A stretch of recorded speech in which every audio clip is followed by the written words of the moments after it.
What did the 20-year-old kid, guitarist, made? Like, do you have anything that you have made differently? If you could use the experience that you have now, going back to, of course, I suppose there are, but is there anything that, I mean, you guys have a very unique story. After watching the documentary you guys released a few years ago, it was one of the most interesting documentaries, music documentaries I've seen. You guys took a while. You have a very unique story, but how did you manage? Well, listen, ignorance is bliss. When you don't know, you don't know. So a more interesting question or observation would be, when I was 11 years old and I saw the Beatles on television and I thought, that looks like something I want to do. Like, wow, so many people say that. How many musicians my age say, I saw the Beatles on Ed Sullivan and I said, I want to be that. And there's millions of us who say that, okay? And then there's very tiny group of us that actually did it, and even a smaller group of it that actually became successful at it. But I think if, looking back, I think if somebody put their hand on my shoulder the night I was watching the Beatles on Ed Sullivan and said, okay, what do you think success means? I'd say, I don't know, girls and screaming and a gold record, because that's what, we all thought gold record, whatever that meant. Oh, so I think if someone had said to me at that moment, okay, you are going to have a gold record, JJ. And I'd say, oh, when? 5 years from now? No. 10 years from now? No. 15 years from now? No. When am I getting this gold record? 20 years and 6 months from today, I'd go, forget it. I'm staying in school, but I didn't know. So in truth, Stay Hungry went gold 20 years and 6 months after I saw the Beatles on TV. So that's one example of not knowing. When the band started in 1973, if someone had said to me, it's going to be 12 years before you get your first record deal, or 10 years, was actually 10 years to the first deal, I think I would have just said no. But you don't know. So you keep going and going and trying and throwing your head against the wall. And the documentary tells the story of the band trying to get a record deal, and it ends when the band gets a record deal.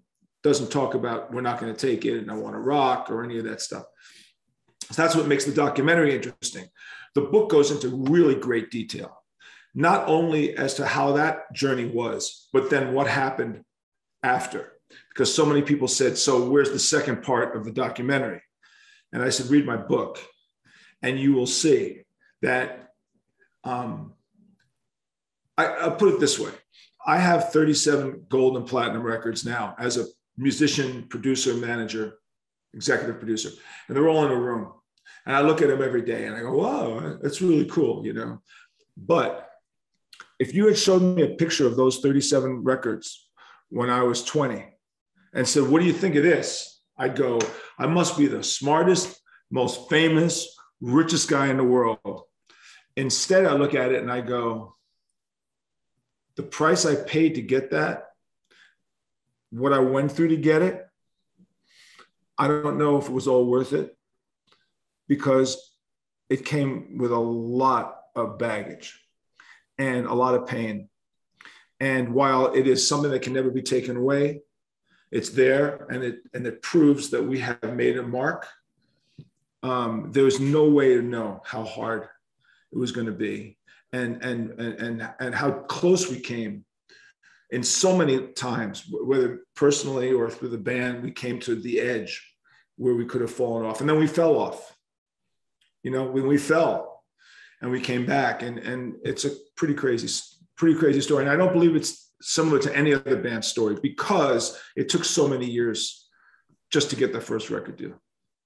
Yeah, it's definitely a story of perseverance, and I'm glad you did it, because we fans can enjoy the music you guys put out. But what caught my attention on the film was when you started, and it was tough for you guys to get played on the radio. You actually bought commercial media on the radio stations, and then it proved that you're right, and they are all the executives and A&R executives and all those guys, they were wrong and you were right. So how did you have that confidence? Oh man, what I say in the book, I use every letter to describe a meaning, and the W is wisdom, and whether by design or by chance, that particular episode in which we used our own music in a commercial, that was kind of like a smart, that was like a pretty smart idea. We had independent records and nobody would play them, but you could buy radio commercials to advertise your club appearances in the New York area. And especially on weekends and the biggest radio stations, you could buy a minute for $30 a minute. So we would buy 130 1-minute spots, and we would put this single "Shoot 'Em Down" in the spot. They don't know who it is. They don't know ACT. They could care less. They just know that the spot says, "This weekend, Twisted Sister's playing at blah, blah, blah, blah." And then you hear this music, and at the end it says, "Twisted Sister's playing so-and-so." So if you are listening to that radio station all weekend long, you've got 100 radio spots where we're playing "Shoot 'Em Down." And all of a sudden, you could think we had a hit record on the radio. And of course, you can't do that today, but you could do it back then. So it's another example of you got to use what's in front of you. You can manipulate the media when you can. And that was an example of manipulating the media to our benefit.